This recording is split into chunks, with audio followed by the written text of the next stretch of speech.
और आ रहा है, यानी पढ़ने में और सवाल में कोई जो है तालमेल नहीं है। इस बात को ध्यान रखना है, ठीक है। तो आइए आज हम अगला टॉपिक शुरू करने जा रहे हैं और टॉपिक होगा Lord Curzon. Lord Curzon, Lord Curzon, ठीक है। ये जो वायसराय लॉर्ड कर्जन है, ये हमारे परीक्षा के लिए बहुत महत्वपूर्ण है, बहुत महत्वपूर्ण है। यहां से हमेशा कोई ना कोई सवाल पूछे जाते हैं, ध्यान दीजिएगा। तो आइए सबसे पहले हम देखते हैं कि लॉर्ड कर्जन से हमें किस तरह के क्वेश्चंस मिल सकते हैं। पहले हम प्रश्नों को नोट कर लेते हैं और इसके बाद हम लोग कर्जन के बारे में धीरे धीरे पढ़ेंगे, ठीक है। तो देखिए,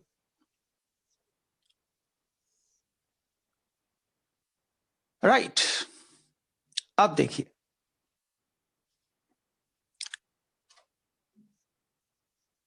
the policies of Lord Curzon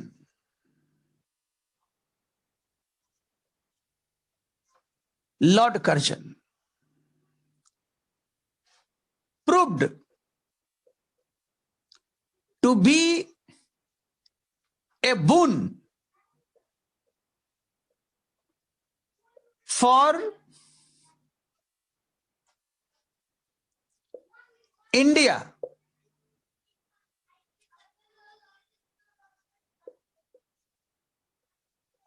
without his intention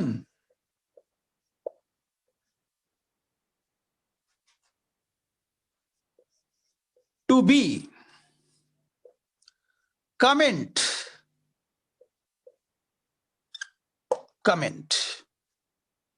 सवाल है, बहुत प्यारा सवाल है, बहुत ही प्यारा सवाल है। बून का मतलब होता है वरदान। जो बून शब्द है इसका मतलब होता है वरदान, इसका अर्थ होता है वरदान। बाकी चीजें आसान है, यानी the policies of Lord Curzon, Curzon की नीतियां प्रूव्ड सिद्ध हो गई टू बी ए बून, एक वरदान सिद्ध हो गई फॉर इंडिया, भारत के लिए, without his intention to be, बिना उसके इच्छा के, बिना उसके अपेक्षा के, वो चाहता नहीं था, but despite his intention, despite his intention, उसके इच्छा के अनुरूप नहीं, विपरीत उसकी पॉलिसीज भारत के लिए वरदान साबित हुई। इस कथन का परीक्षण कीजिए। ये मेरा आज का पहला सवाल है, इस कथन का परीक्षण कीजिए। सभी बच्चे लिख लिए, दोनों भाषाओं में सभी बच्चे लिख लिए। Be fast, be responsive, be attentive, be serious, ठीक है ना। एकदम फास्ट रहिए, यानी यहां से हम बोले हैव यू रिटन, उधर से लिखिए यस वी हैव रिटन। इसका मतलब हुआ, प्रियंका एक बार हिंदी में बता दे। अच्छा लिख लो, लिखो, कर्जन की नीतियां, कर्जन की नीतियां उसके आशा के विपरीत, कर्जन की नीतियां उसके आशा के विपरीत भारत के लिए वरदान साबित हुई, भारत के लिए वरदान साबित हुई, भारत के लिए वरदान साबित हुई। ये सवाल है। शब्द सीमा 150, इस कथन का परीक्षण कीजिए। ठीक है, अब देखिए, अब जब इस प्रश्न का हम उत्तर लिखेंगे तो सबसे पहला काम करेंगे, इस पूरे वाक्य को पढ़ेंगे। तरीका होता है, इस पूरे सेंटेंस को पहले हम आराम से पढ़ेंगे, जल्दीबाजी में नहीं, आराम से पढ़ेंगे। पढ़ लिया? अब इसके बाद देखेंगे इस कथन का डिमांड क्या है, इसका मांग क्या है, इसका डिमांड क्या है। तो डिमांड है, दो डिमांड है। पहला तो ये कि कर्जन की पॉलिसी क्या है, लॉर्ड कर्जन की नीतियां क्या है, पहला डिमांड हो गया। दूसरा, वरदान का मतलब क्या है, मतलब उसकी नीतियों का भारत पर क्या प्रभाव पड़ा। यहां वरदान का मतलब है कि उसकी नीतियों का भारत पर क्या प्रभाव पड़ा। इस वरदान का मतलब हुआ उस नीतियों का भारत पर क्या प्रभाव पड़ा। दो डिमांड मिल गया। अब हम लिखना शुरू करेंगे। तो लिखने से पहला काम क्या करेंगे, सबसे पहला काम करेंगे कि कर्जन कौन है, इसको संक्षेप में बताएंगे। कर्जन कौन है, इसको सबसे पहले हम संक्षेप में बताएंगे। ध्यान दीजिएगा,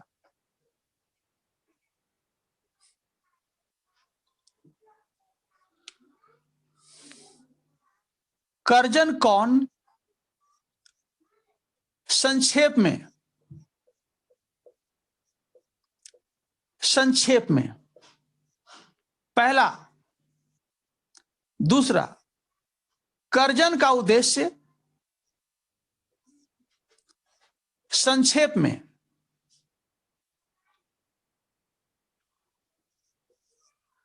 कर्जन की नीतियां, डिटेल में। कर्जन की नीतियां डिटेल्स में, डिटेल्स में। नंबर 4, उसका प्रभाव, डिटेल्स में।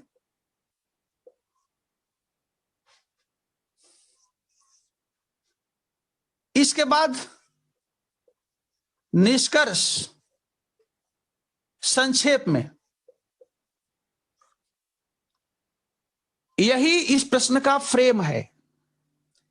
इस प्रश्न का जो उत्तर होगा उसका फ्रेम यही है। ठीक है, इसी फ्रेम पर आपको इस प्रश्न को लिखना है। ये आज का मेरा पहला प्रश्न है। अब मैं दूसरा प्रश्न लेता हूं।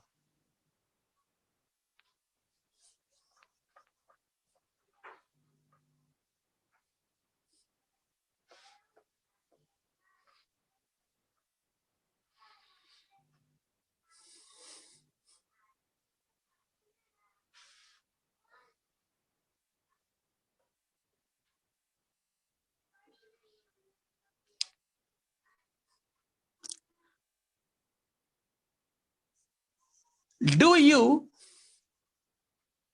Agree that the imperial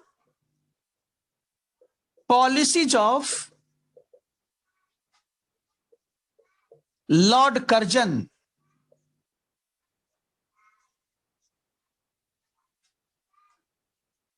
transformed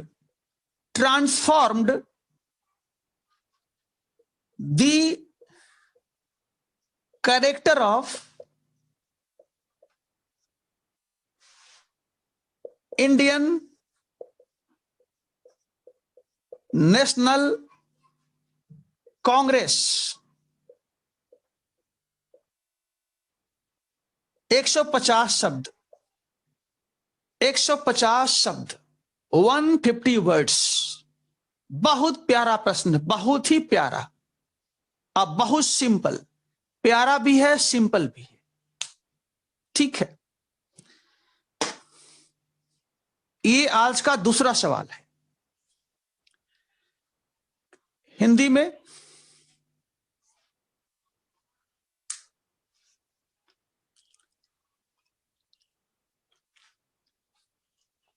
देखिए,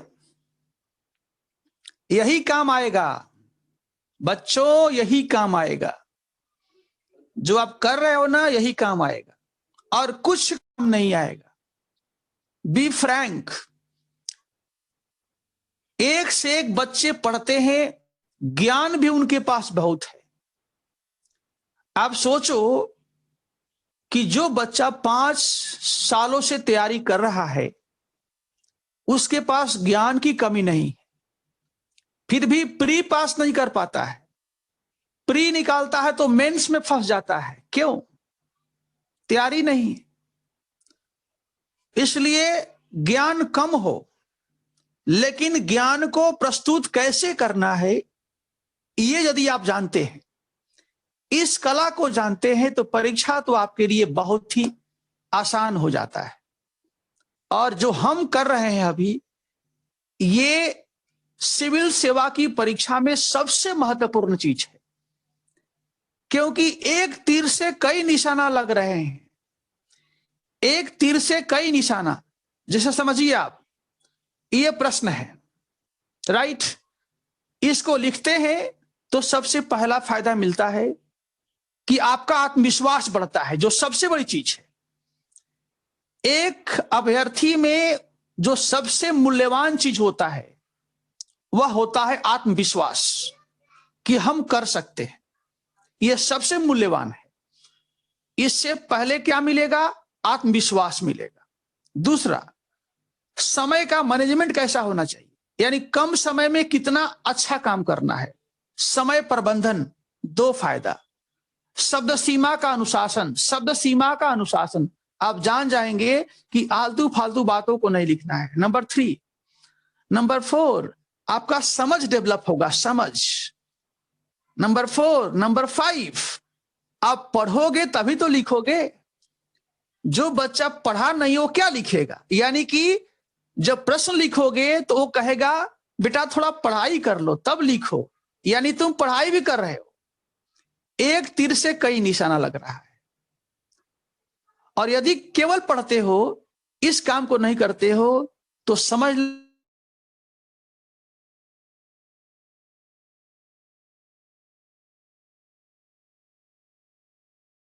लो केवल एक तक ज्ञान को खरीदने वाला कोई नहीं मिले तो ज्ञान बेकार है, लेके घूमते रहो, घूमते रहो। ठीक है, इसका हिंदी नोट कीजिए, इसका हिंदी। क्या आप सहमत हैं? क्या आप सहमत हैं? क्या आप सहमत हैं कि लॉर्ड कर्जन की साम्राज्यवादी नीतियां, लॉर्ड कर्जन की साम्राज्यवादी नीतियां, लॉर्ड कर्जन की साम्राज्यवादी नीतियों ने भारतीय राष्ट्रीय कांग्रेस के चरित्र को बदल दिया। भारतीय राष्ट्रीय कांग्रेस के चरित्र को बदल दिया, स्वरूप को बदल दिया, स्वरूप या चरित्र को बदल दिया। 150 शब्द, 150 शब्द, 150 शब्द, 150 शब्द।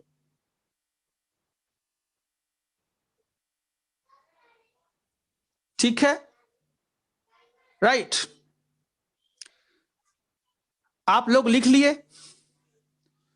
सारे बच्चे लिख लिए?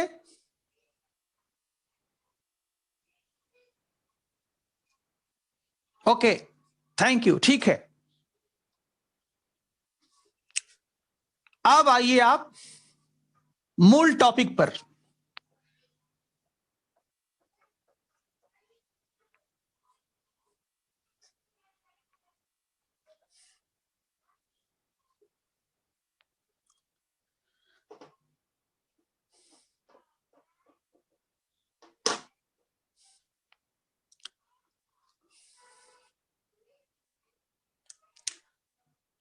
लॉर्ड कर्जन कौन?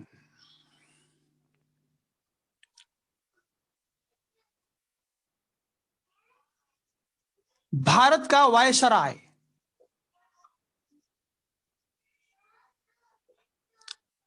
भारत का वायसराय एक कुशल राजनेता, एक कुशल राजनेता,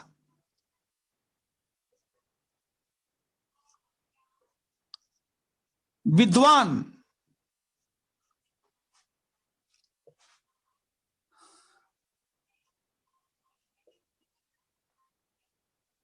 कूटनीतिक समझ,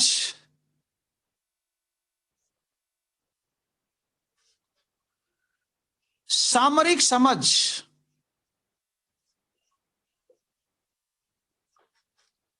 रखने वाला व्यक्ति, रखने वाला व्यक्ति।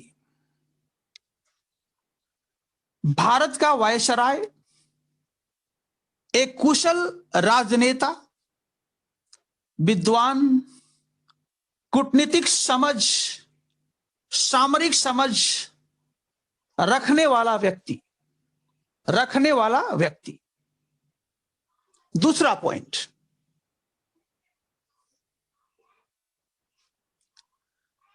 वायसराय बनने से पहले, वायसराय बनने से पूर्व,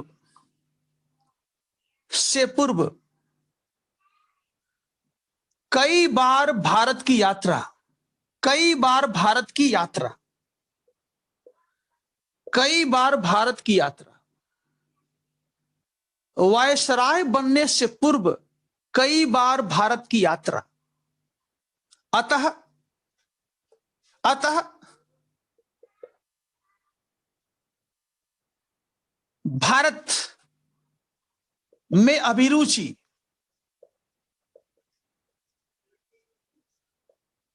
अतः भारत में अभिरुचि तथा भारत की समझ भी,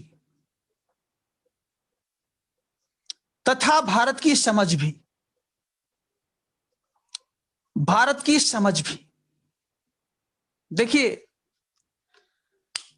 वायसराय बनने से पहले ही came to India many times, कई बार भारत आया, इसलिए भारत में अभिरुचि भी, I want to know India, अभिरुचि भी है और आई नो इंडिया, दोनों है। I know India, I want to know India, दोनों है। अभिरुचि भी है और हम भारत को जानते भी, दोनों चीज है। समझने का प्रयास कीजिए। I said I know India, I want to know India, दोनों है। मैं भारत को जानता भी हूं और भारत को जानना भी चाहता हूं। वॉट मैन ही वॉज, सोचो क्या व्यक्ति था वो, सोचो। आगे बढ़ते हैं, आराम से पढ़िए, बिल्कुल आराम से, ठीक है। देखो, मैं धीरे धीरे आप सभी के लिए, मैं अपने कैरेक्टर में भी सुधार कर रहा हूं। मेरा कैरेक्टर बदनाम है इसलिए कि मैं बहुत जल्दी जल्दी पढ़ाता हूं, बहुत फास्ट बोलता हूं, मेरी आवाज बहुत लाउड है और चीजों को बहुत गहराई तक ले जाने का प्रयास करता हूं। लेकिन आप सभी के डिमांड्स को देखते हुए मुझे लगा कि मुझे थोड़ा स्लो हो जाना चाहिए और इसलिए हम स्लो हो गए हैं, बिल्कुल स्लो, ठीक है ना, बिल्कुल स्लो हो गए, ध्यान देना। ठीक है, ठीक है ना। लेकिन स्लो का मतलब यहां ये नहीं है, स्लो का मतलब ये नहीं है कि मैं सिंघम पिक्चर का डीजीपी हो गया हूं, ये नहीं बात है। डीजीपी सोया हुआ है कहां, वो बात नहीं है। मैं जगा हूं, ठीक है। चलिए अगला पॉइंट लेते हैं। अगला अगला अगला पॉइंट है कि कर्जन का समय काल क्या है, यानी वह भारत में वायसराय कब रहा। उसका समय काल का मतलब उसका कार्यकाल 1899 टू 1905, ये कर्जन का समय है। 1899 से 1905 के बीच लॉर्ड कर्जन भारत में रहा, ठीक है। अगला पॉइंट, कर्जन का उद्देश्य क्या है। कर्जन का उद्देश्य क्या है, ठीक है। ध्यान से सुनिए और ध्यान से लिखिए।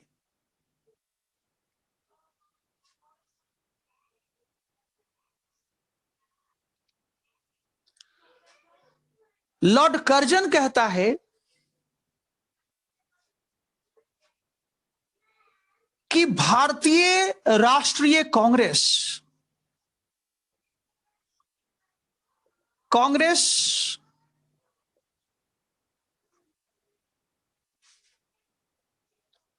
मरने वाली है। भारतीय राष्ट्रीय कांग्रेस मरने वाली है। मेरी प्रबल इच्छा यही है, मेरी प्रबल इच्छा यही है कि मैं भारत में रहते हुए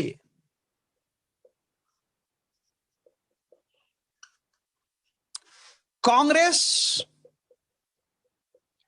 की शांतिपूर्ण मौत में सहायता कर सकूं, सहायता कर सकूं,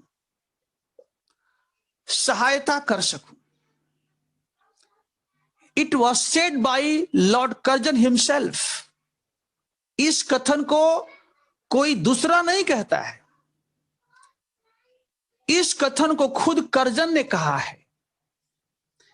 और ये स्टेटमेंट जो होगा वह सिंगल इन्वर्टेड कॉमा में रखा जाएगा, सिंगल इन्वर्टेड कॉमा के अंतर्गत अंदर रखा जाएगा, ठीक है। ध्यान से देखिए कितना खतरनाक जो है कथन है। भारतीय राष्ट्रीय कांग्रेस मरने वाली है। Congress is about to die, Congress is about to die, Congress मरने वाली है। मेरी प्रबल इच्छा यही है कि मैं भारत में रहते हुए कांग्रेस की शांतिपूर्ण मौत में सहायता कर सकूं, सहायता कर सकूं, सहायता कर सकूं। इसका मतलब साफ है। ये तो मैं कथन इसलिए दिया ताकि जो कर्जन का उद्देश्य है उसको हम साबित कर सके, उसकी हम पुष्टि कर सके। कर्जन का उद्देश्य है, उसका उद्देश्य है भारत में ब्रिटिश साम्राज्य की नींव को मजबूत करना कर्जन का उद्देश्य है कि भारत में ब्रिटिश साम्राज्य की नींव को मजबूत करना इसका उद्देश्य है। ठीक है। और ये कथन को आप इस उद्देश्य को साबित करने के लिए आप इसका प्रयोग कर सकते हैं। जब आप लिखेंगे कि कर्जन साम्राज्यवादी था, वह शोषणकारी था, वह राष्ट्रवाद का प्रबल विरोधी था और किसी भी कीमत पर हिंदुस्तान के अंदर ब्रिटिश साम्राज्य के नींव को वह मजबूत करना चाहता था। और यही कारण है कि जब 1885 में ह्यूम के द्वारा स्थापित भारतीय राष्ट्रीय कांग्रेस सरकार विरोधी हो गई, सरकार का विरोध करने लगी, और उस समय हिंदुस्तान का वायसराय लॉर्ड कर्जन था, उसको बहुत बुरा लगा कि हिंदुस्तान का इतना हिम्मत कि सरकार का विरोध कर रहे हैं। तब जाकर के उसने कहा था कि कांग्रेस तो मर रही है, मेरी प्रबल इच्छा है कि हिंदुस्तान में रहते हुए इसके शांतिपूर्ण मौत में सहायता कर सकूं।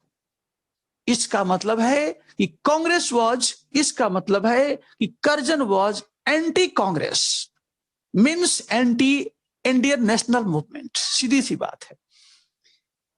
इसका मतलब बच्चों क्या है? इसका मतलब है, थोड़ा सा आप लोग लॉजिक पढ़े होंगे, आप लोग मैथ पढ़े होंगे, मैथ या लॉजिक। तो मैं एक वाक्य लिखने जा रहा हूं, समझिए। हमने कहा कि कर्जन कांग्रेस विरोधी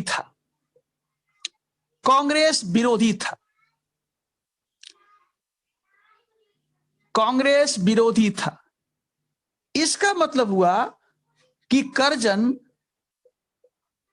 राष्ट्रीय आंदोलन का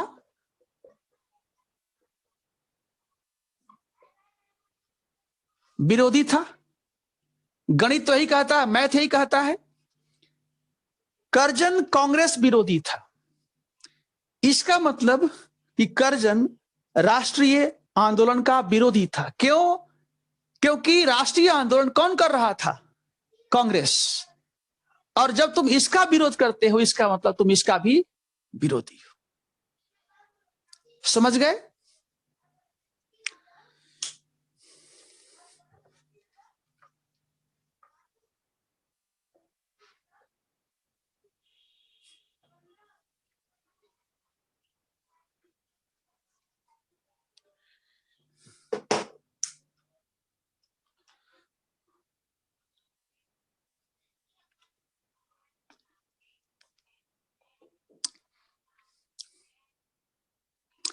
यहां तक हो गया।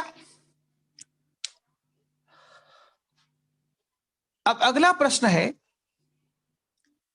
कि कर्जन की कार्यपद्धति क्या है? कर्जन की कार्यपद्धति क्या है?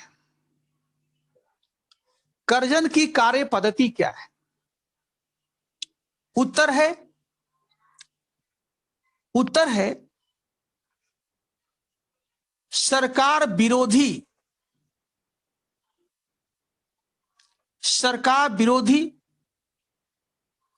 सरकार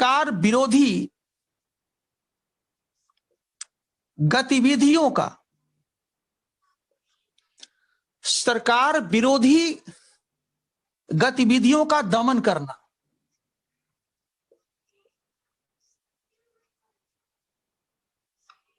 दमन करना, सरकार विरोधी गतिविधियों का दमन करना, नंबर 1। नंबर 2, हिंदू मुस्लिम एकता, हिंदू मुस्लिम एकता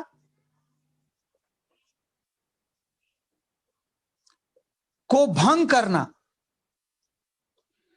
हिंदू मुस्लिम एकता को भंग करना, हिंदू मुस्लिम एकता को भंग करना। ठीक है, इसका कार्य पद्धति था। और साथ में शासन, प्रशासन, शिक्षा, अर्थव्यवस्था, संचार आदि क्षेत्रों में कुछ सुधारवादी कार्य।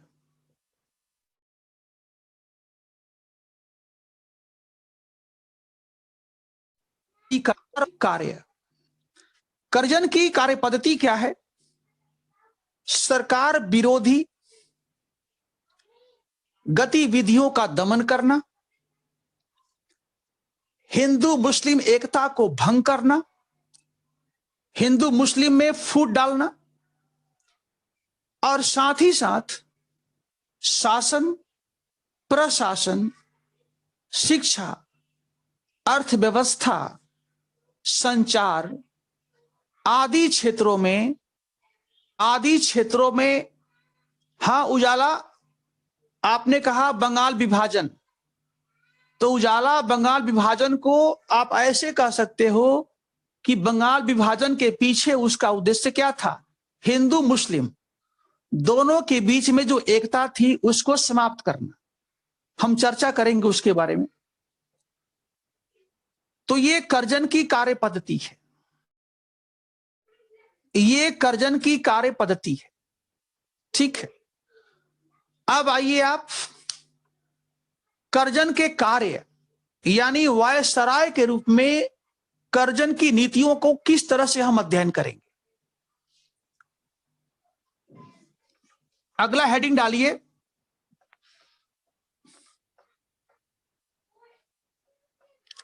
लिखिए वायसराय के रूप में, वायसराय के रूप में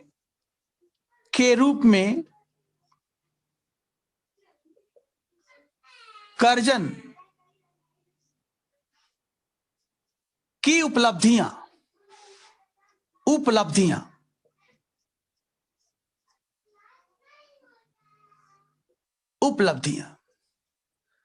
कर्जन की उपलब्धियां पहले लेते हैं निगेटिव और इसके बाद लेंगे पॉजिटिव। निगेटिव और पॉजिटिव दोनों। तो पहले लेते हैं हम निगेटिव और इसके बाद लेंगे पॉजिटिव। लिखिए सबसे पहला 1899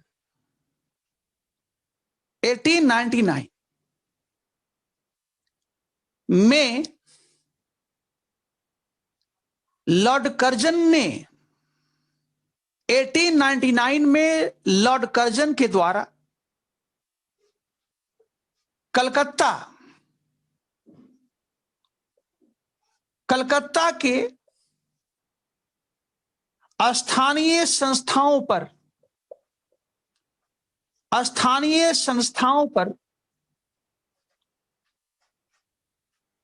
एक कानून बनाकर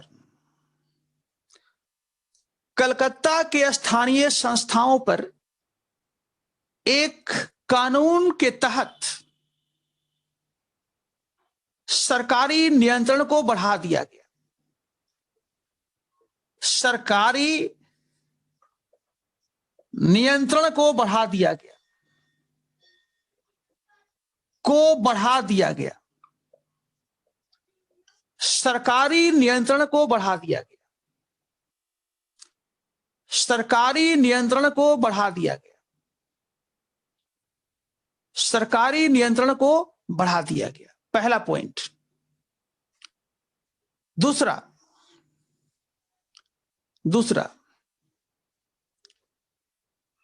number 2, Thomas Raleigh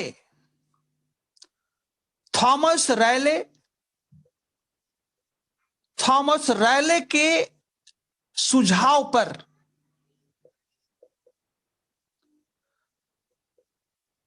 Thomas Raleigh के सुझाव पर 1904 में 1904 में भारतीय विश्वविद्यालय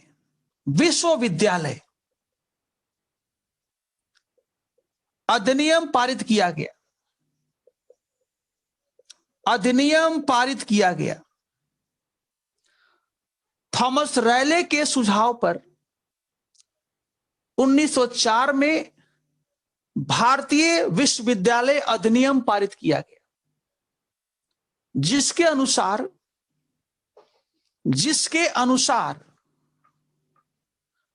कलकत्ता विश्वविद्यालय पर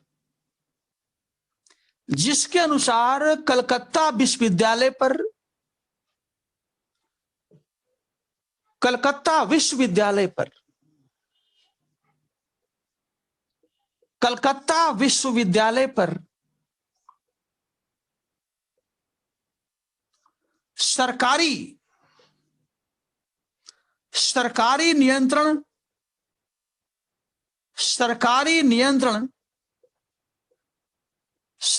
नियंत्रण बढ़ाने का प्रयास किया गया, जिसके आधार पर कलकत्ता विश्वविद्यालय के ऊपर सरकारी नियंत्रण स्थापित करने का प्रयास किया गया। सरकारी कंट्रोल बढ़ाने का प्रयास किया गया, क्योंकि उस समय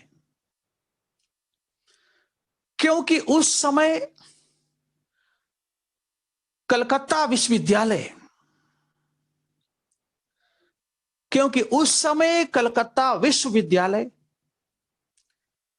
ब्रिटिश विरोधी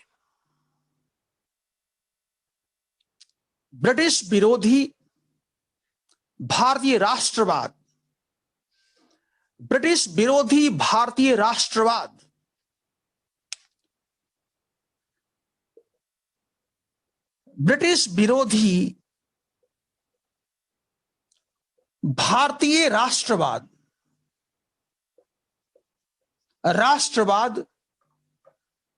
का केंद्र बनते जा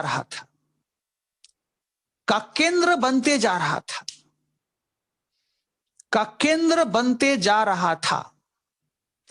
ब्रिटिश विरोधी भारतीय राष्ट्रवाद का केंद्र बनते जा रहा था।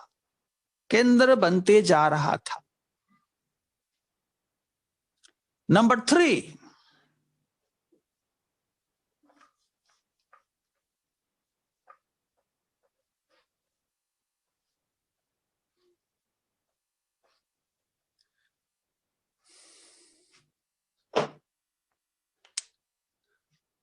3,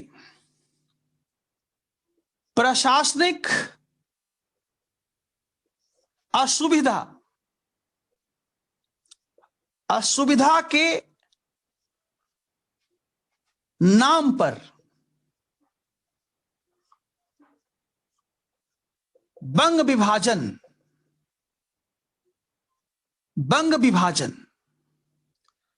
प्रशासनिक असुविधा के नाम पर बंग विभाजन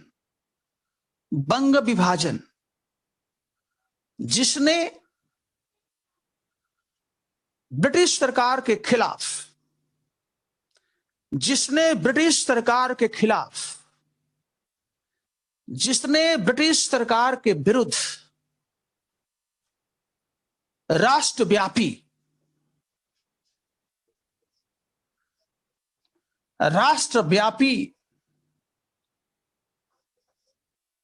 स्वदेशी आंदोलन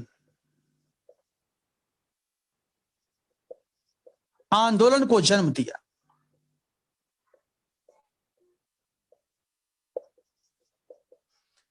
जिसने ब्रिटिश सरकार के विरुद्ध राष्ट्रव्यापी स्वदेशी आंदोलन को जन्म दिया, स्वदेशी आंदोलन को जन्म दिया,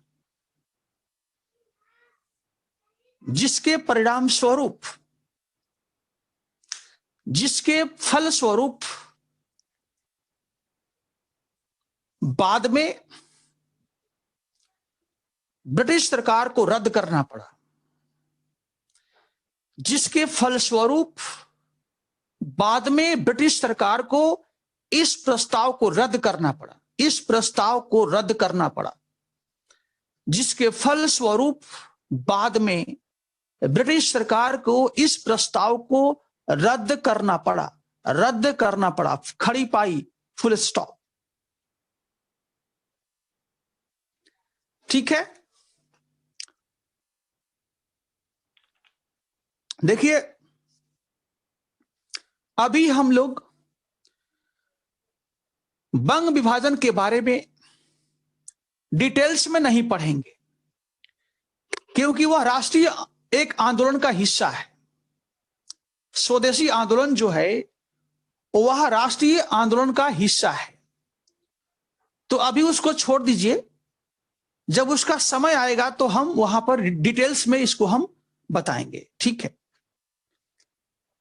तो ये रहा आपका क्या, लॉर्ड कर्जन की नकारात्मक उपलब्धियां, उसका निगेटिव पॉलिसीज। लास्ट पॉइंट लिखिए, लास्ट पॉइंट, प्रसिद्ध उदारवादी नेता।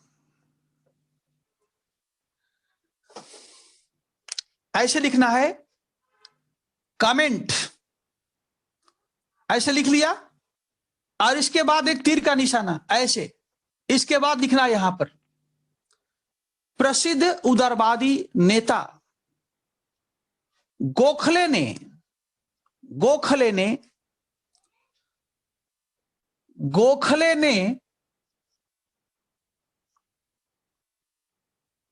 कर्जन की तुलना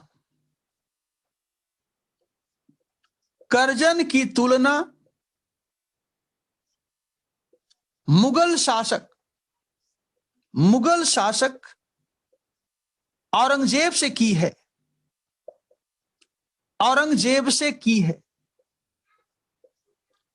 मुगल शासक औरंगजेब से की है। कौन? गोपाल कृष्ण गोखले। ये महाराष्ट्र के हैं, बहुत बड़े उदारवादी नेता हैं और गांधी के गुरु भी हैं। ठीक है, इन्होंने कर्जन की तुलना मुगल शासक औरंगजेब से की है। ठीक है, अब आइए हम लोग आगे बढ़ते हैं।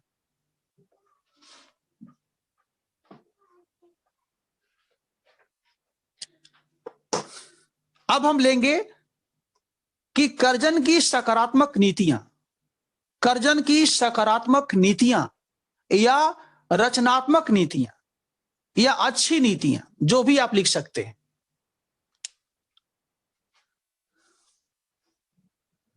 रचनात्मक,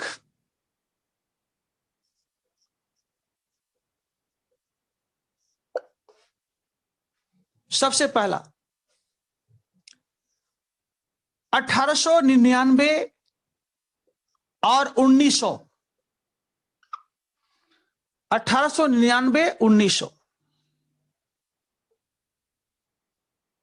मध्य भारत, राजस्थान, पंजाब, बंबई, हैदराबाद, भीषण अकाल भीषण अकाल, भीषण अकाल,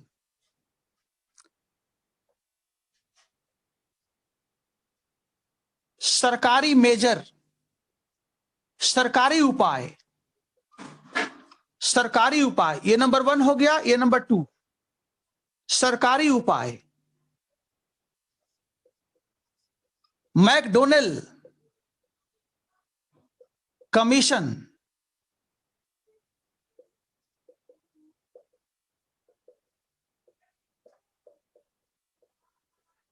का गठन, मैकडोनेल कमीशन का गठन, मैकडोनेल आयोग का गठन।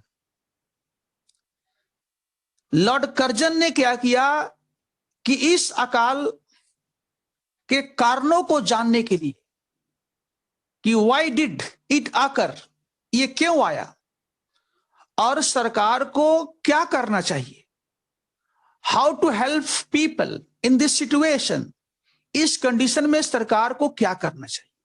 ही set up MacDonnell commission, MacDonnell commission. ठीक है, अगला पॉइंट इसी में आ जाएगा, ऐसे ही आ जाएगा, यहां से ऐसे सिफारिशें, सिफारिशें, यानी इस कमीशन ने क्या कहा, जांच किया, छानबीन किया, पता लगाया, फिर क्या कहा। नंबर 1, पहला नंबर, सरकार को प्रत्येक प्रांत में, सरकार को प्रत्येक प्रांत में, सरकार को प्रत्येक प्रांत में एक अकाल आयुक्त, एक अकाल आयुक्त,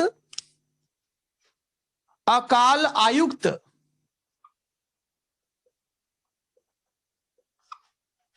नामक पद का गठन करना चाहिए, पद का गठन करना चाहिए। ए फेमिन कमिश्नर,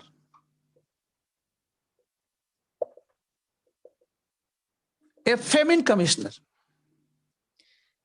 यानी ब्रिटिश साम्राज्य में जितने प्रांत हैं, सारे प्रांतों में एक एक अकाल आयुक्त के पद का निर्माण करो, एक नया पद बनाओ कि प्रत्येक प्रांत में एक आयुक्त होगा जिसका केवल काम होगा कि अकाल आने पर कैसे लोगों को सहायता करना है या किस तरह से अकाल को रोकना है। इसके पहले किसी आयोग ने नहीं कहा था, ध्यान रखना, इसके पहले किसी अकाल आयोग ने कमिश्नर पद का गठन करने का सिफारिश नहीं किया था। पहली बार मैकडोनल कमीशन ने इसके लिए सिफारिश किया था। नंबर 2, प्रत्येक प्रांत में एक अकाल राहत कोष का गठन किया जाए, एक अकाल राहत कोष का गठन किया जाए, एक अकाल राहत कोष का गठन किया जाए। प्रत्येक प्रांत में एक अकाल राहत कोष का गठन किया जाए।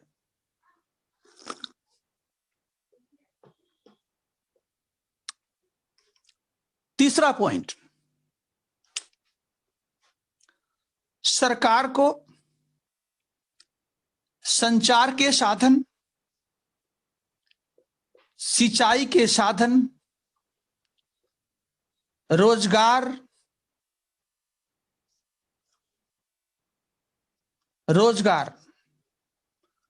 आदि क्षेत्रों में भी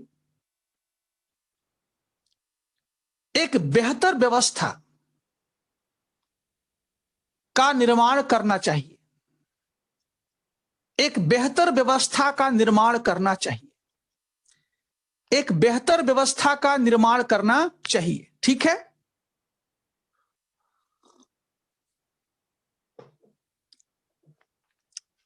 नेक्स्ट पॉइंट,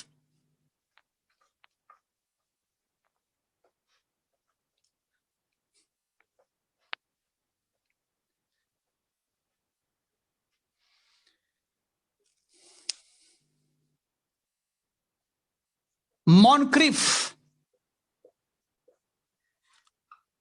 मॉनक्रिफ आयोग।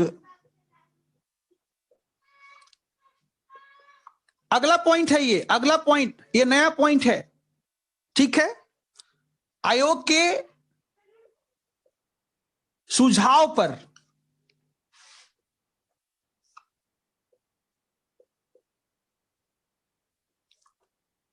सिंचाई के साधनों में प्रगति, सिंचाई के साधनों में प्रगति, सिंचाई के साधनों में प्रगति, जैसे झेलम नदी पर नहर का निर्माण, जैसे झेलम नदी पर नहर का निर्माण, जैसे झेलम नदी पर नहर का निर्माण,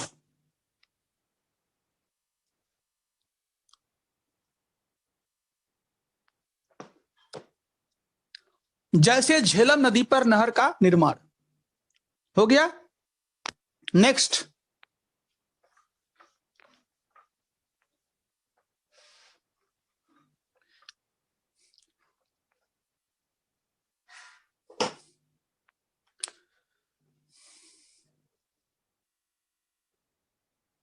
नेक्स्ट, कृषि विभाग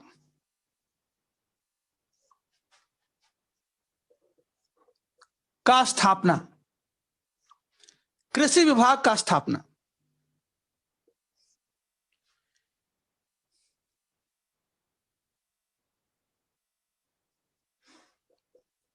कृषि विश्वविद्यालय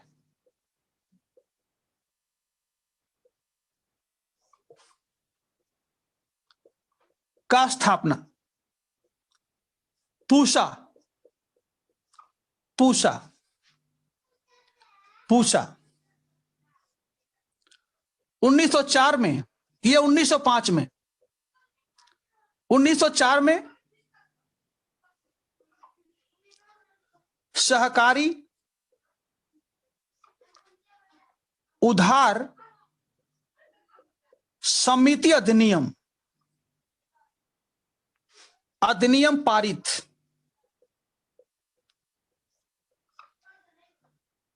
सस्ते ब्याज पर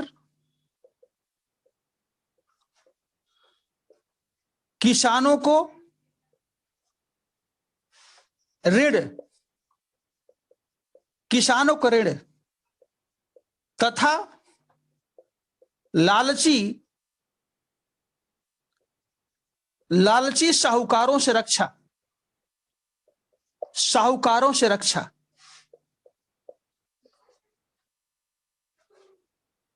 ठीक है। 1905 में कृषि विभाग की स्थापना, ठीक है, ताकि कृषि को प्रमोट किया जा सके। ध्यान से, 1905 में कर्जन ने एक कृषि विभाग स्थापित किया, जिसका उद्देश्य था कृषि को, पशुपालन को क्या करना, संरक्षण देना, सहायता करना। नंबर 1, कृषि में विकास के लिए कृषि को विज्ञान से जोड़ा, कृषि को विज्ञान से जोड़ा। ये रहा कृषि और ये रहा विज्ञान, इन दोनों को जोड़ने का प्रयास किया। ध्यान देना, इसका मतलब हम कह सकते हैं कि एमएस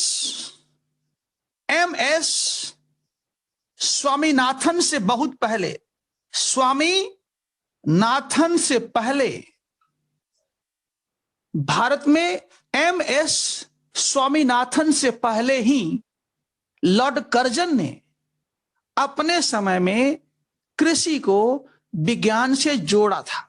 इसको लिख लीजिए, करंट हो जाएगा ये, इस कथन को नोट कर सकते हैं आप। देखिए, एमएस स्वामीनाथन से पहले, एमएस स्वामीनाथन से पहले लॉर्ड कर्जन ने अपने कार्यकाल में कृषि में विकास हेतु, कृषि में विकास हेतु कृषि को विज्ञान से जोड़ा, कृषि को विज्ञान से जोड़ा, कृषि को विज्ञान से जोड़ा।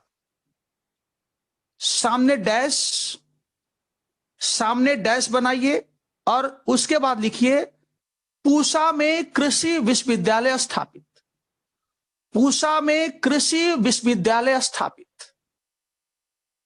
पूसा में कृषि विश्वविद्यालय स्थापित। Next, next. जो आपने सिंचाई लिखा है, जो आपने सिंचाई लिखा है वहां नोट करिए, वहां भी कुछ जुड़वा देते हैं आपको। सिंचाई में जोड़ लीजिए, लिखिए प्राचीन काल में मौर्य शासक, प्राचीन काल में मौर्य शासक चंद्रगुप्त मौर्य, चंद्रगुप्त मौर्य, प्राचीन काल में मौर्य शासक चंद्रगुप्त मौर्य ने गुजरात के काठियावाड़ क्षेत्र में, गुजरात के काठियावाड़ क्षेत्र में, काठियावाड़ क्षेत्र में सुदर्शन झील का निर्माण करवाया था, सुदर्शन झील का निर्माण करवाया था, सुदर्शन झील का निर्माण करवाया था, सुदर्शन झील का निर्माण करवाया था। वहीं मध्यकाल में, वहीं मध्यकाल में, वहीं मध्यकाल में फिरोज शाह तुगलक, फिरोज शाह तुगलक ब्रैकेट में 1351 से 1388, इसका कार्यकाल 1351 से 88 ने पंजाब तथा हरियाणा के क्षेत्र में, पंजाब तथा हरियाणा के क्षेत्र में कई नहरों का निर्माण करवाया था, कई नहरों का निर्माण करवाया था, कई नहरों का निर्माण करवाया था तथा किसानों से, तथा किसानों से उनके उपज का 1/10, किसानों से उनके उपज का 10वां भाग, 1/10, उनके उपज का 1/10 भाग, 10वां भाग हक ए सर्ब, हक ए ऐसे, हक ए फिर बीच में डैश सर्ब, अर्थात सिंचाई कर लिया, सिंचाई कर लिया। 1/10वां भाग हक ए सर्ब, जिसको हिंदी में हम कहते हैं सिंचाई, सिंचाई कर लिया। हक ए सर्ब का मतलब होता है सिंचाई कर, इरिगेशन टैक्स लिया। अब लिखिए कृषि में जोड़िए, कृषि में और जोड़िए, कृषि में। अब आइए कृषि में, कृषि में आइए।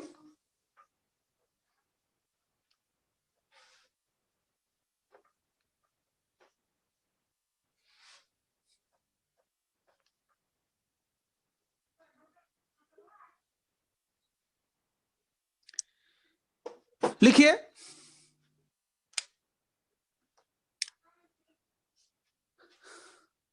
मध्यकाल में, मध्यकाल में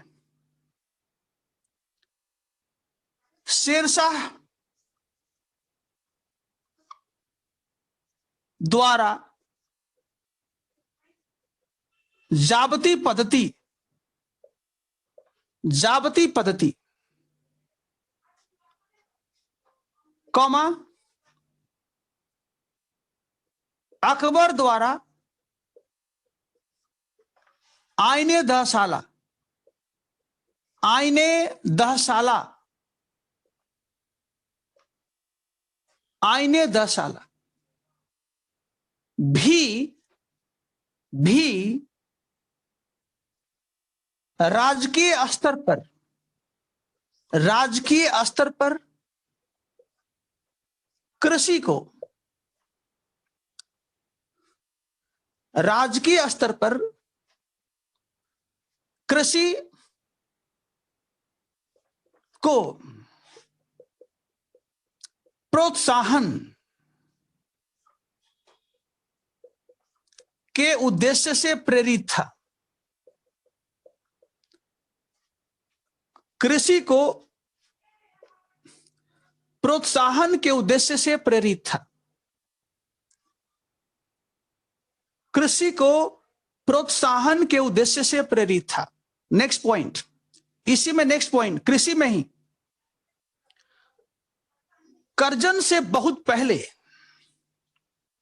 यहां पर बच्चों हम लोग कर्जन के पहले जो शासक थे उनसे हमने थोड़ा सा तुलनात्मक अध्ययन किया है। कर्जन का काम जो है और इनके पहले भारत में जो शासक हुए उनसे थोड़ा सा हमने एक तुलनात्मक अध्ययन किया है ताकि आपका आंसर सुंदर हो जाए। लिखिए, कर्जन से बहुत पहले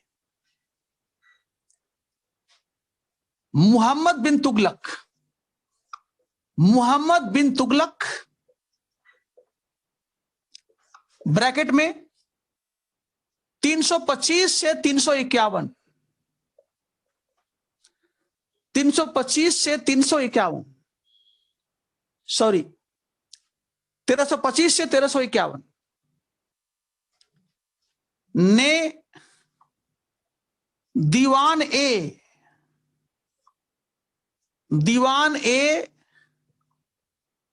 अमीर कोही नामक सिंगल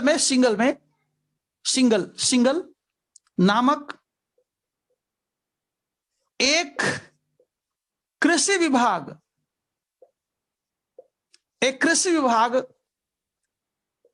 विभाग का गठन किया। एक कृषि विभाग का गठन किया। एक कृषि विभाग का गठन किया। अब हम लोग अगला नया पॉइंट लेंगे। अब हम लोग जो है मेन टॉपिक सकारात्मक है, उसमें एक नया पॉइंट हम लेंगे, ठीक है।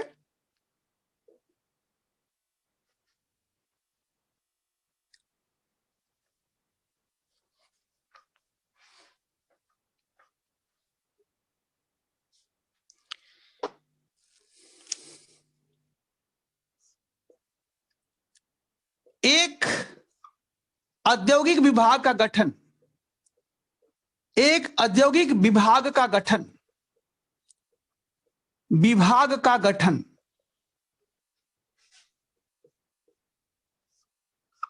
ताकि सड़क, रेलवे, उद्योग आदि का देखभाल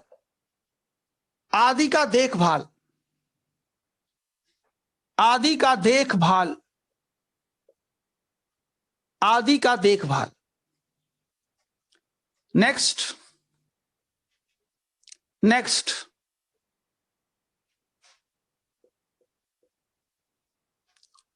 संचार के साधन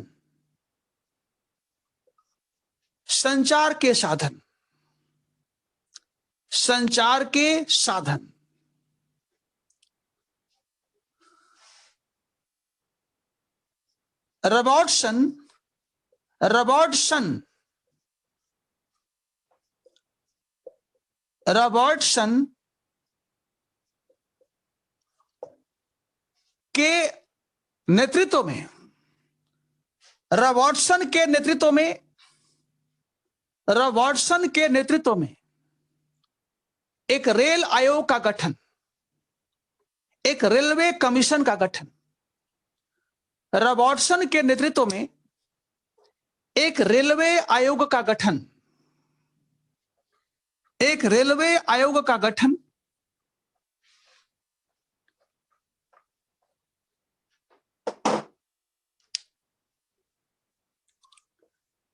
Robertson commission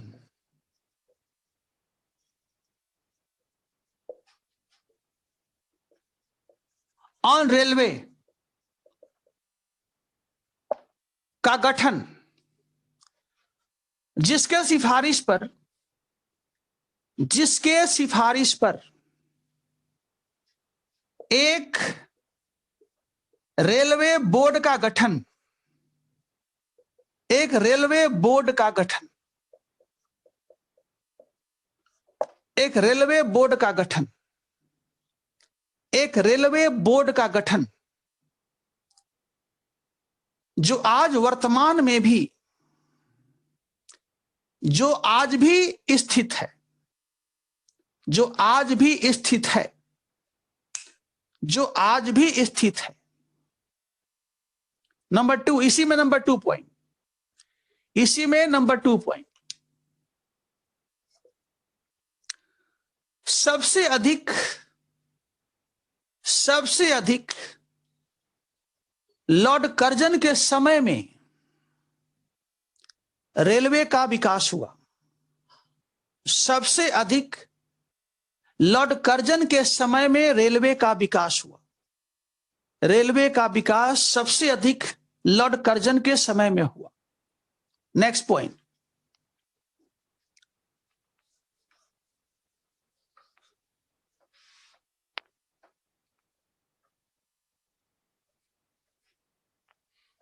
next,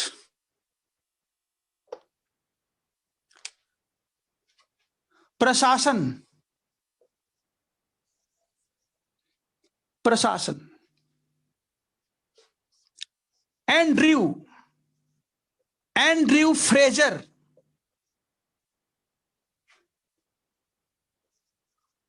Andrew Fraser commission, Andrew Fraser commission on police,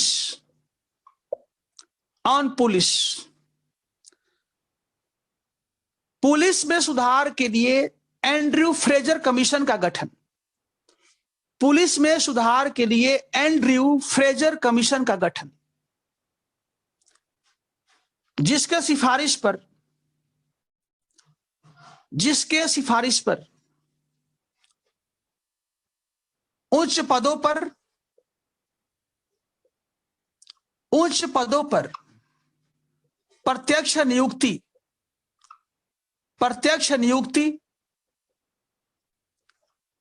उच्च पदों पर प्रत्यक्ष नियुक्ति, जैसे आज आईपीएस बनते हैं आप, जैसे आज आईपीएस बनते हैं, तो आईपीएस का मतलब सीधे बनाओ, प्रमोशन नहीं, सीधे नियुक्ति करो परीक्षा के द्वारा। इसके बाद अधिकारियों का प्रशिक्षण, अधिकारियों का प्रशिक्षण, अधिकारियों का प्रशिक्षण। इसके अलावा जांच हेतु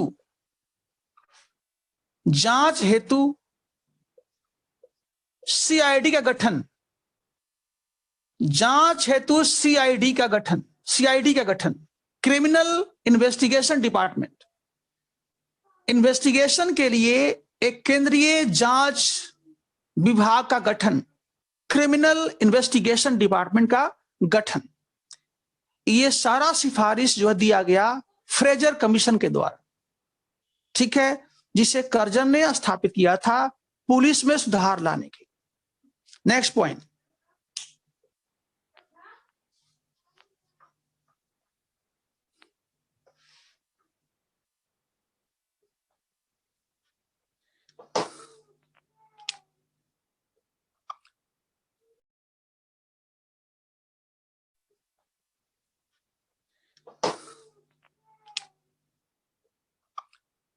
उन्नीस 1904 में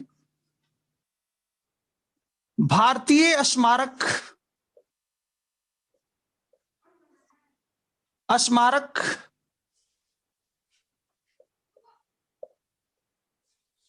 परिरक्षण अधिनियम, परिरक्षण अधिनियम,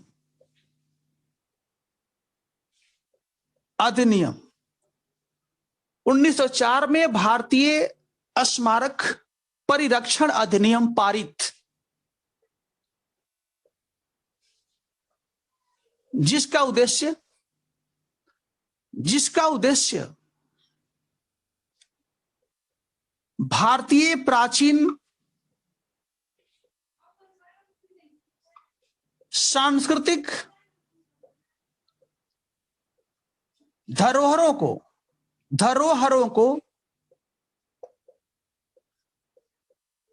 सुरक्षा प्रदान करना, जिसका उद्देश्य भारतीय प्राचीन सांस्कृतिक धरोहरों को सुरक्षा प्रदान करना। धरोहर का मतलब होता है हेरिटेज, जिससे ताजमहल हो गया, अजंता हो गया, है ना, एलोरा हो गया, ये सब सुरक्षा प्रदान करना। ठीक है। और इसी में लिखिए अगला पॉइंट, इसी में दूसरा पॉइंट, लॉर्ड कर्जन के सिफारिश पर, लॉर्ड कर्जन के सिफारिश पर ही, लॉर्ड कर्जन के सिफारिश पर ही, लॉर्ड कर्जन के सिफारिश पर ही, लॉर्ड कर्जन के सिफारिश पर ही भारतीय पुरातत्व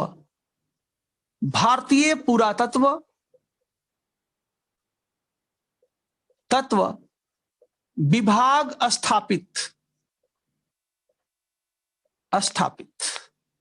भारतीय पुरातत्व विभाग स्थापित,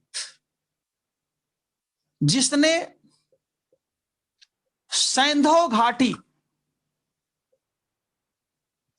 सभ्यता की खोज करने में केंद्रीय भूमिका निभाई, जिसने सैंधव घाटी सभ्यता की खोज करने में महत्वपूर्ण भूमिका निभाई या केंद्रीय भूमिका निभाई।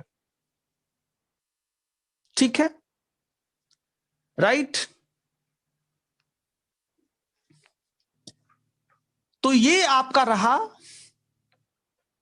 लॉर्ड कर्जन के समय में उसके द्वारा स्थापित या संचालित नीतियां, जिसमें दोनों तरह की नीतियां हैं, उसमें से कुछ निगेटिव है और कुछ पॉजिटिव है, तो दोनों को मिला करके हमें लिखना होगा।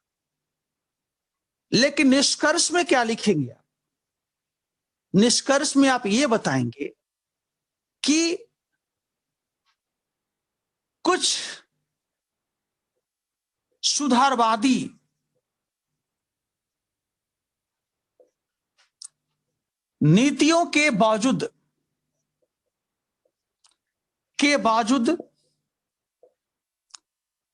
कर्जन का उद्देश्य भारत को एक आधुनिक संप्रभुता संपन्न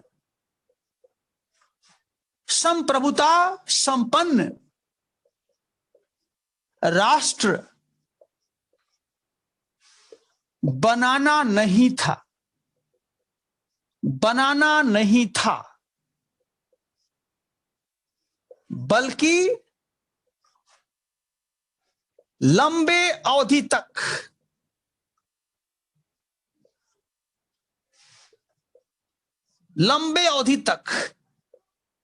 भारत को ब्रिटिश सत्ता के अधीन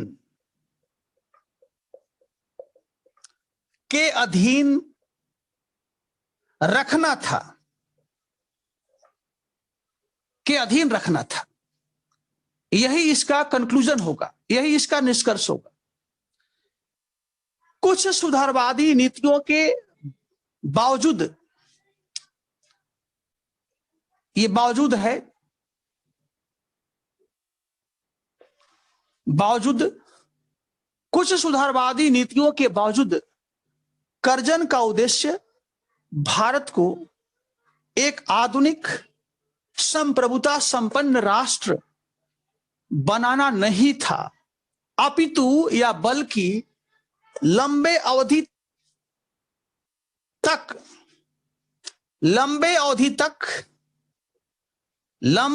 तक भारत को ब्रिटिश सत्ता के अधीन रखना था, ब्रिटिश सत्ता के अधीन रखना था। यही आपका कंक्लूजन होगा। Is it correct?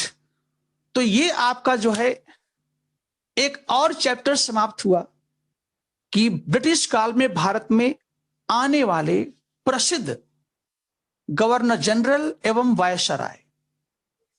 ठीक है, तो आज एक और चैप्टर आपका समाप्त हो गया और तमाम क्वेश्चंस के साथ। ठीक है,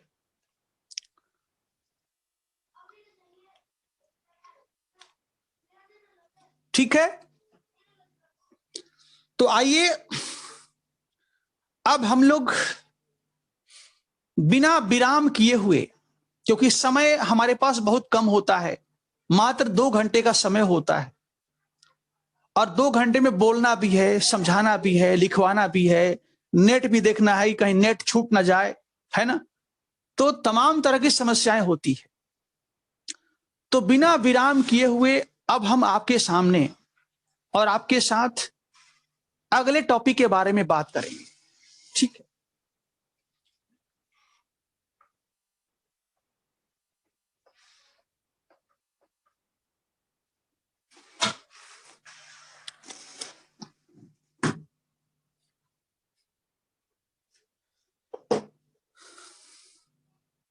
और हम लोग का अगला जो टॉपिक होगा वह होगा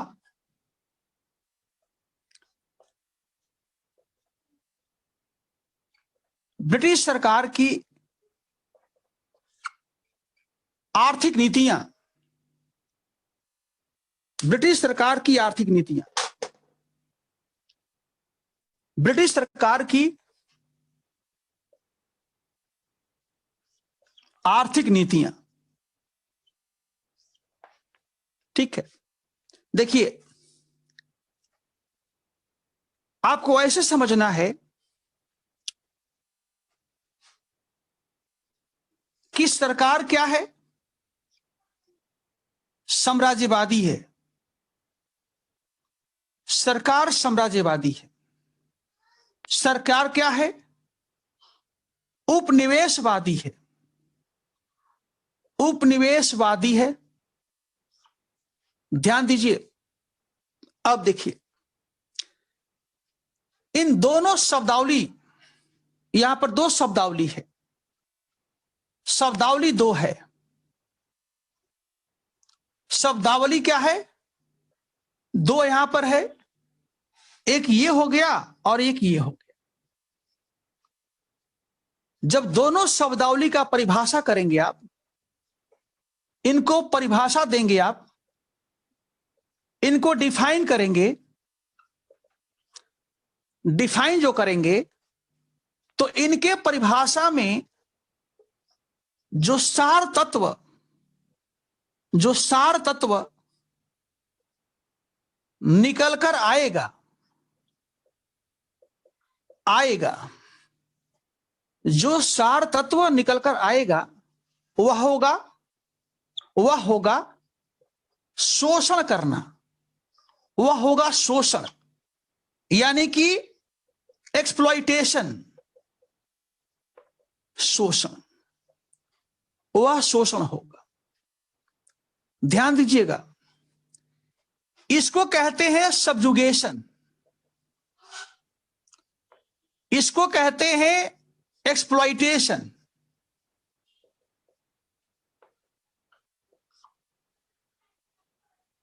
दो बातें हैं। सबजुगेशन का मतलब होता है किसी क्षेत्र पर कब्जा करना। सबजुगेशन का मतलब होता है किसी क्षेत्र पर कब्जा करना। जब कोई देश किसी क्षेत्र पर कब्जा करता है पलासी के वार के द्वारा, वह देश कहलाता है साम्राज्यवादी, वह देश कहलाता है उपनिवेशवादी। जो उस क्षेत्र को सबजुगेट करता है, यानी उस पर कब्जा करता है, और कब्जा करने के बाद क्या करता है? एक चीज ही करता है, केवल शोषण करता है, केवल शोषण, नथिंग, केवल शोषण। ध्यान दीजिएगा, टॉपिक भी हम लोग का क्या है? भारत सरकार की आर्थिक नीति। देखिए, समझिए बात को, यह टॉपिक कितना महत्वपूर्ण है।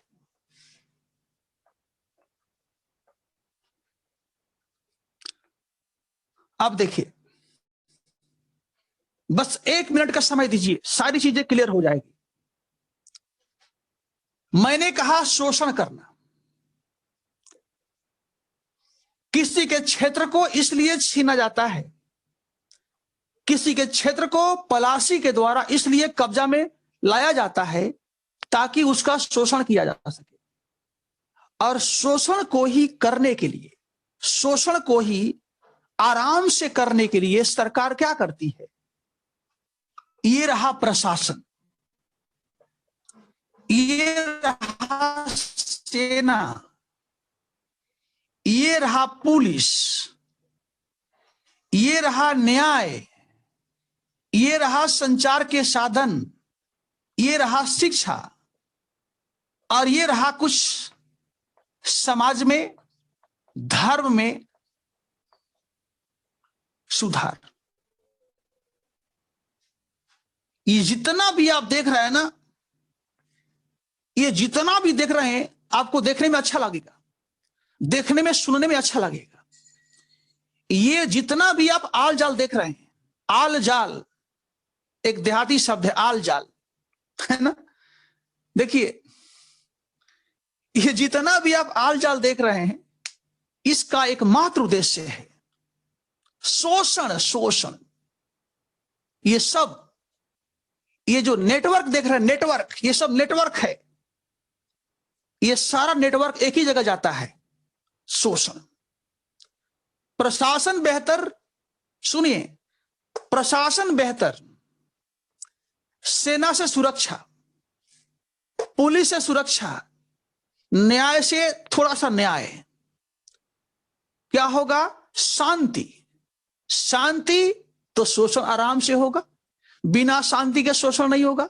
अब देखिए, संचार, शोषण, कच्चा माल लाओ ले जाओ, कच्चा माल ले जाओ और वहां से बने माल को लाओ, संचार।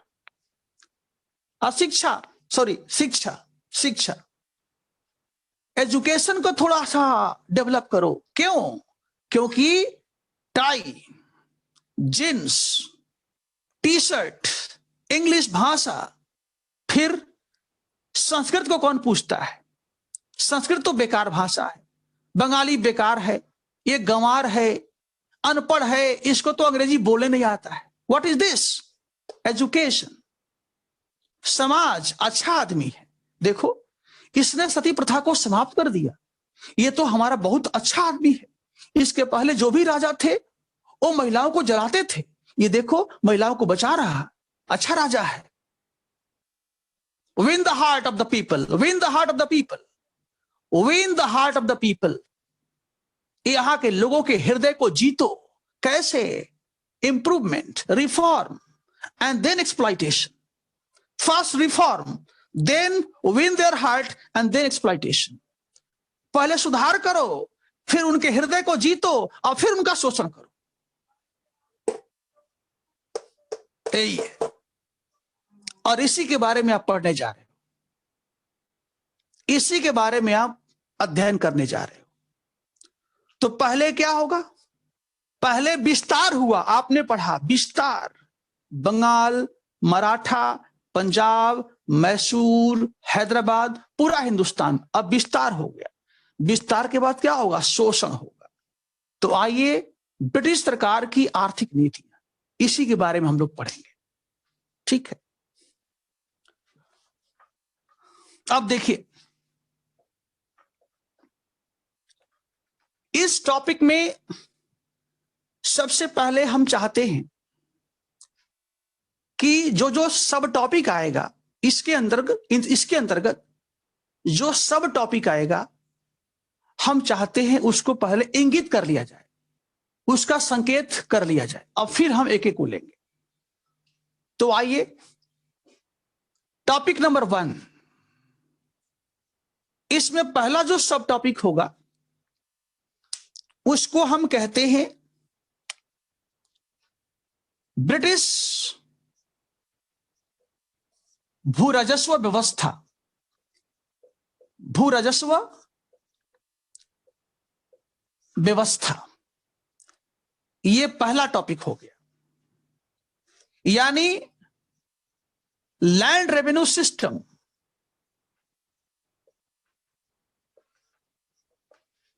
Land revenue system. दूसरा पॉइंट, दूसरा, कृषि का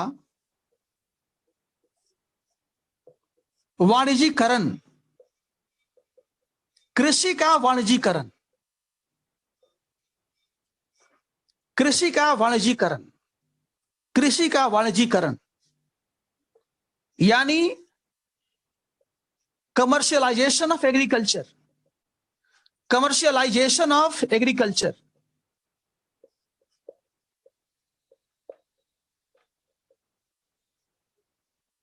कृषि का वाणिज्यीकरण, commercialisation of agriculture. Number 3, Bharat में हस्तशिल्प उद्योगों का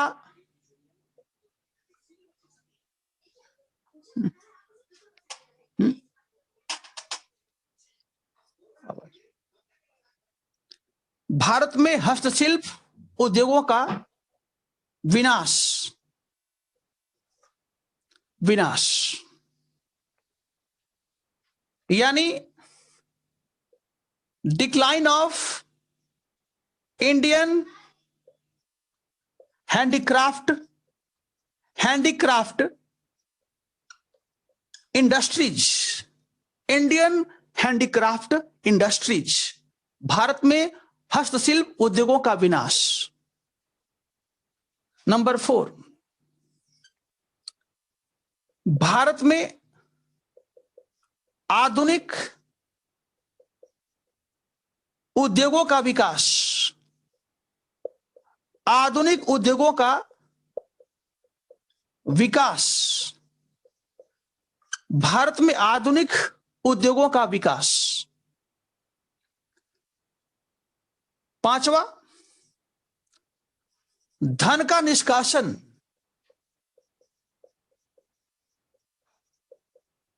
धन का निष्कासन।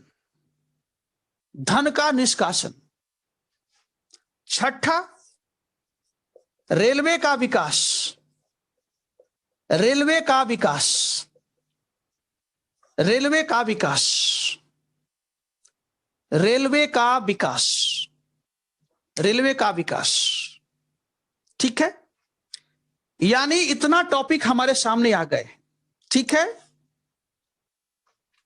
इसको नोट कर लीजिए।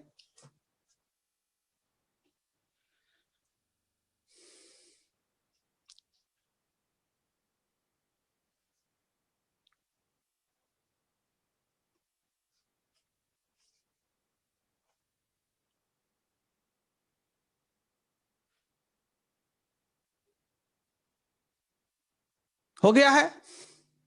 ठीक है, तो आइए। ठीक है सोनम, अच्छी बात है। तो आइए हम लोग अब पहला टॉपिक लेते हैं। पहला टॉपिक हम लोग लेते हैं। ठीक है,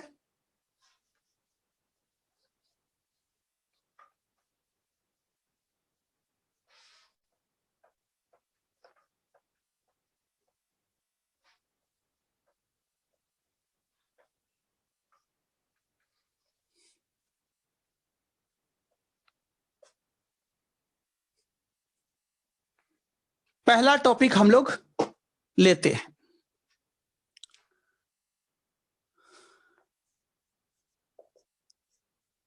ब्रिटिश सरकार की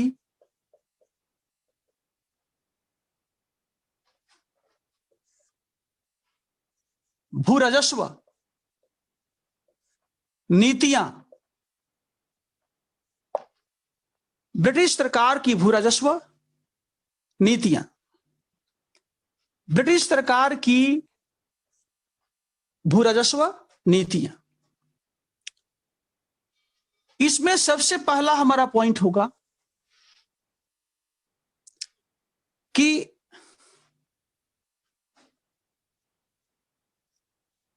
भू राजस्व क्या है? What is land revenue? भू राजस्व क्या है? सबसे बेसिक सवाल है।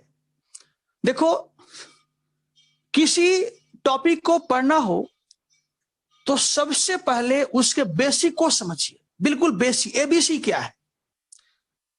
जब हम जान जाएंगे कि एबीसी क्या है तो हम उस टॉपिक को बेहतर ढंग से समझ सकते हैं। और इसलिए मेरा प्रयास होता है कि जो भी टॉपिक पढ़ा जाए तो पहले यह समझा जाए कि उसमें बेसिक क्या है। तो पहला बेसिक सवाल क्या है? व्हाट भू राजस्व व्यवस्था क्या है? पहला हो गया। यहां सवाल है क्या है और क्यों है? क्या है और क्यों है? दो सवाल हो गए, क्या है और क्यों है। अगला सवाल है कि जो ब्रिटिश लैंड रेवेन्यू पॉलिसी है उसका क्या उद्देश्य है? उसका उद्देश्य क्या है? तीसरा, कितने तरह का कितने तरह का कितने तरह का भारत में ब्रिटिश काल में जो लैंड रेवेन्यू सिस्टम का विकास हुआ वह कितने तरह का था? कितने तरह का और उनकी विशेषताएं और उनकी विशेषताएं उनकी विशेषताएं ठीक है। और इसके बाद उनका प्रभाव और इसके बाद उनका प्रभाव। यानी अभी फिलहाल हम लोग इतने जो है पॉइंट्स पर चर्चा करें, इतने बिंदुओं पर हम चर्चा करें। तो आइए सबसे पहले हम बेसिक समझते हैं कि व्हाट इज लैंड रेवेन्यू, ये क्या है और क्यों है। समझिए ध्यान से। देखिए, ये राजस्व है। ये क्या है? राजस्व।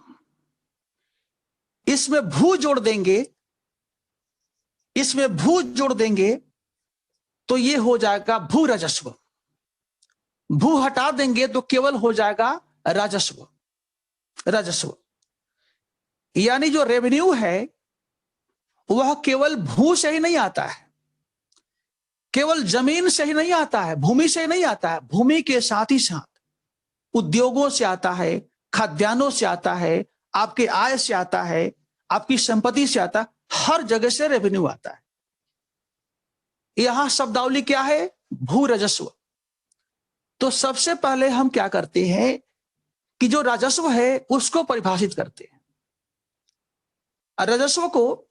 राजस्व को जब हम विच्छेद करेंगे, संधि विच्छेद, तो ये दो भागों में टूट जाएगा।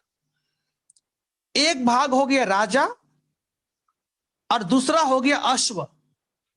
राजा प्लस अश्व बराबर राजस्व। राजा धन अश्व इक्वल टू राजस्व। यानी जो रेवेन्यू होता है वह राज्य का घोड़ा होता है। यह कथन किसका है? यह कथन है कौटिल्य का। ये कथन चाणक्य का है, जिसने अर्थशास्त्र में लिखा है, जिसमें अर्थशास्त्र में लिखा है कि यदि राजा के पास धन का अभाव हो जाए तो राजा शासन प्रशासन नहीं चला सकता, अपने क्षेत्रों की सुरक्षा भी प्रदान नहीं कर सकता। तो अर्थशास्त्र में ध्यान रखना, अर्थशास्त्र में कौटिल्य ने बताया है, अर्थशास्त्र में कौटिल्य ने बताया है कि रेवेन्यू राजा का घोड़ा होता है, और इसीलिए यह शब्द बन गया राजस्व, राजा का अश्व, जिसके सहारे राजा दौड़ता है, जिसके सहारे राजा दौड़ता है। अब आइए, यहां लिखा है भू राजस्व। इसका मतलब कि भूमि से प्राप्त होने वाला, इसका मतलब कि भूमि से प्राप्त होने वाला इनकम, इसका मतलब हुआ कि भूमि से प्राप्त होने वाला इनकम, ये जमीन हो गया, दिस इज लैंड, ये भूमि हो गया। यहां हम फसल लगाते हैं, फसल काटते हैं, और काटने के बाद अपना एक अंश उत्पादन का, एक अंश हम राजा को या राज्य को देते हैं। That is called land revenue, that is called land revenue.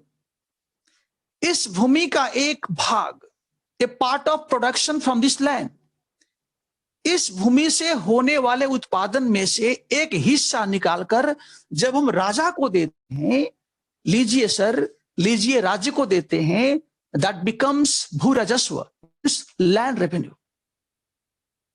वह 1/3 भी हो सकता है, वह 1/6 भी हो सकता है, वह 1/2 भी हो सकता है, वह 1/4 होता है, depends on the king and the state.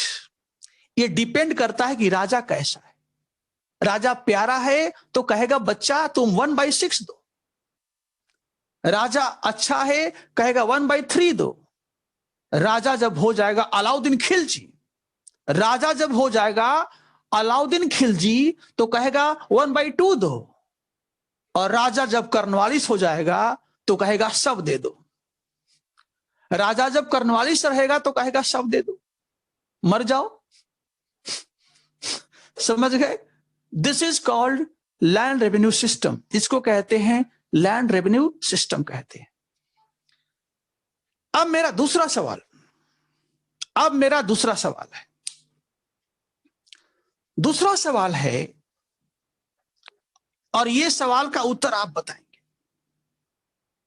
दूसरा सवाल है, सवाल क्या है? बहुत सुंदर सवाल है। सवाल है कि किसान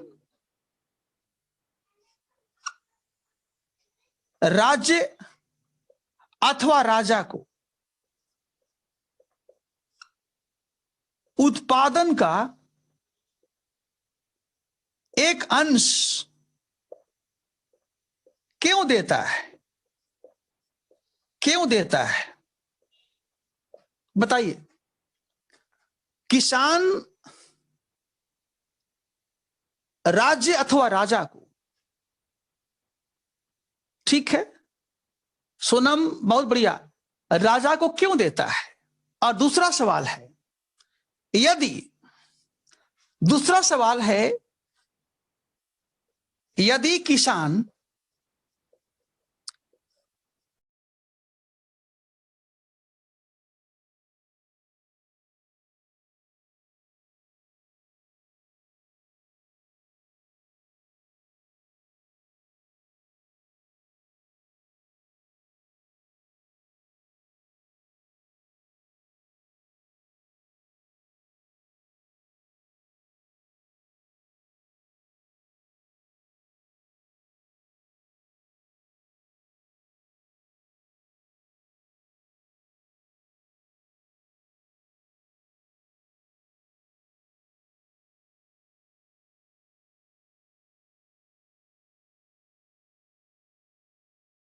यदि किसान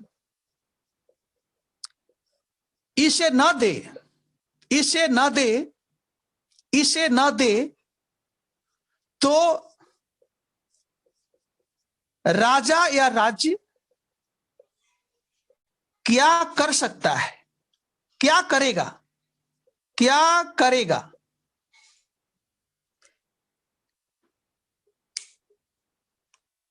बताइए। यदि इसे न दे, अगला सवाल है, आपका उत्तर सही है, आप लोग का उत्तर सही है। मैं अगला सवाल किया हूं, अगर न दे, आकाश आपका उत्तर गलत है। भूमि नीलाम कर सकता है? नहीं। क्या करेगा? अब न बन गया, उस समय की बात मैं कह रहा हूं, ध्यान दीजिएगा।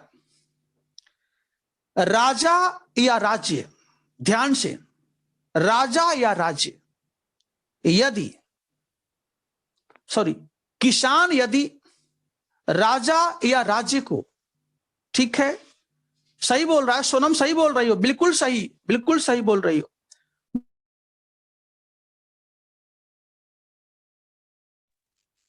बिल्कुल सही आप लोग का उत्तर है, बस सुन लीजिए मेरी बात।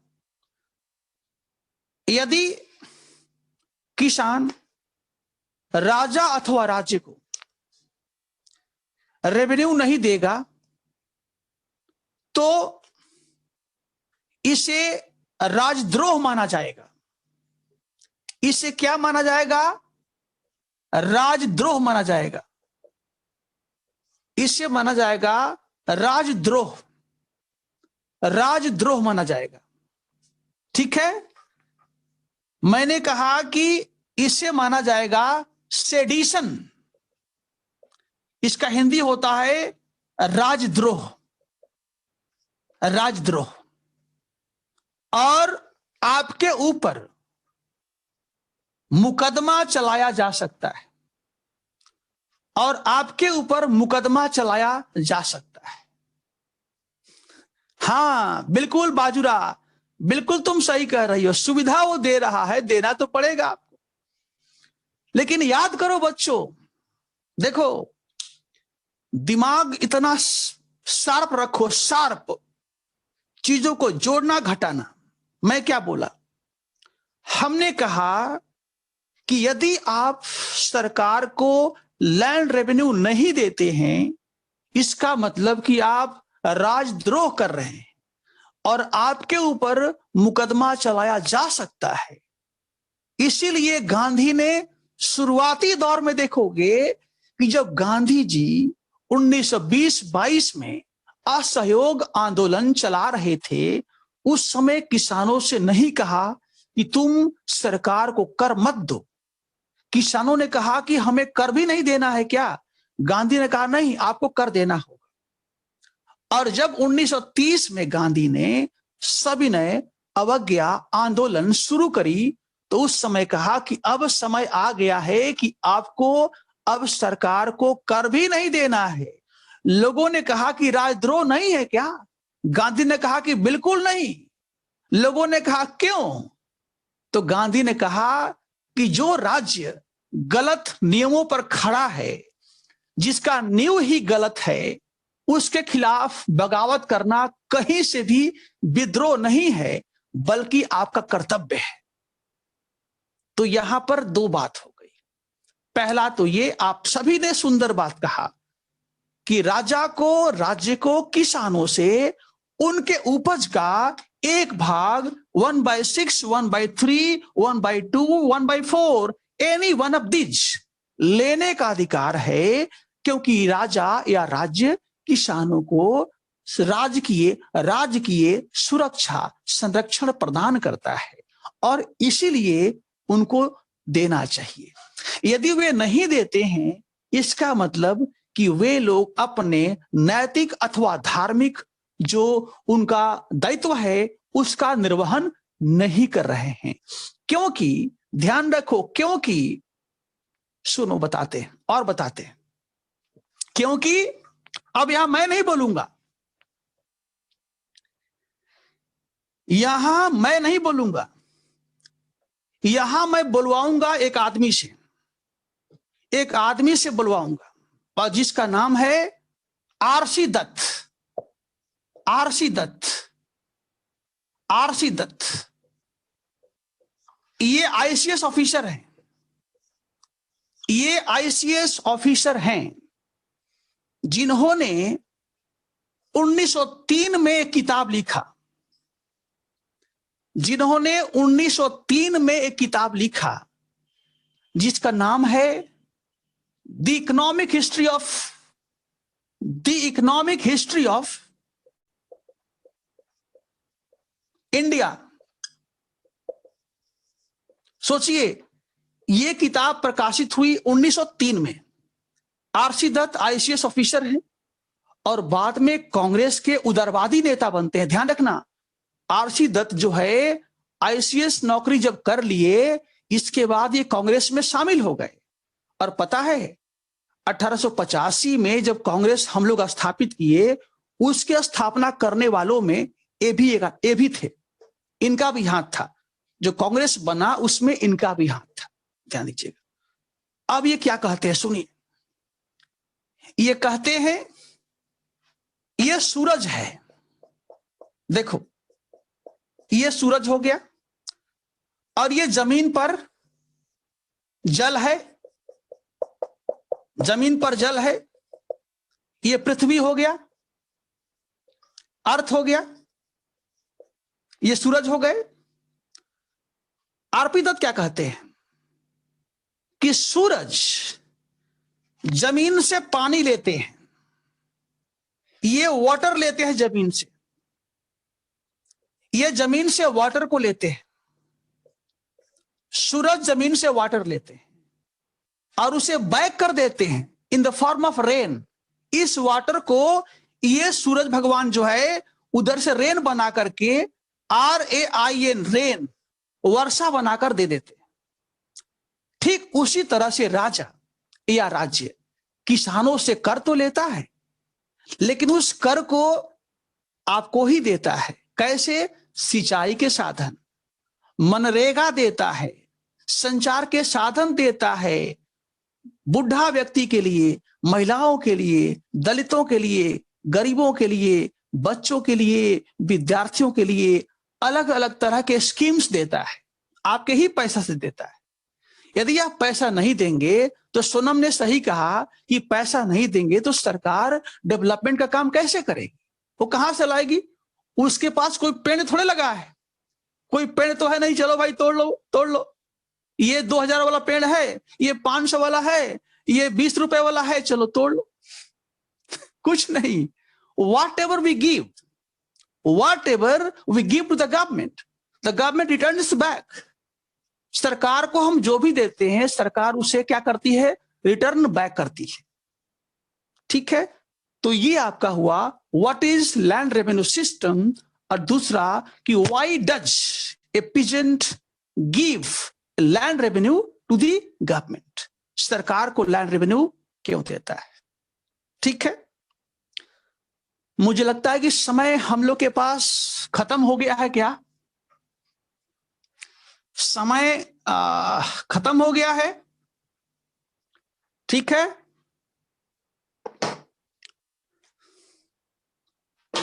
3 मिनट बाकी है। 3 मिनट में कुछ नहीं होगा। ठीक है, 3 मिनट में कुछ नहीं होने वाला है। ठीक है, तो चलिए बच्चों, आज का मेरा सेवा यहीं पर समाप्त होता है और खुशी खुशी हम लोग विदा लेते हैं। ठीक है, और अपेक्षा करते हैं कि आप लगातार मेहनत करते रहिए। देखिए, कोई भी बड़ा आदमी आपको बताता है तो आपके हित के लिए कहता है भाई, उसमें हमको क्या स्वार्थ है? इसलिए मैं कहता हूं कि जितना समय जिसके पास है, मैं ये नहीं कहता हूं कि आप पूरा पढ़िए। जब भी समय मिले तो हमेशा दिमाग में होना चाहिए कि हमें तैयारी करना है और ढंग से करना है। ठीक है, तो चलिए अब मैं कट करता हूं और फिर हम लोग कल मिलेंगे। Thank you.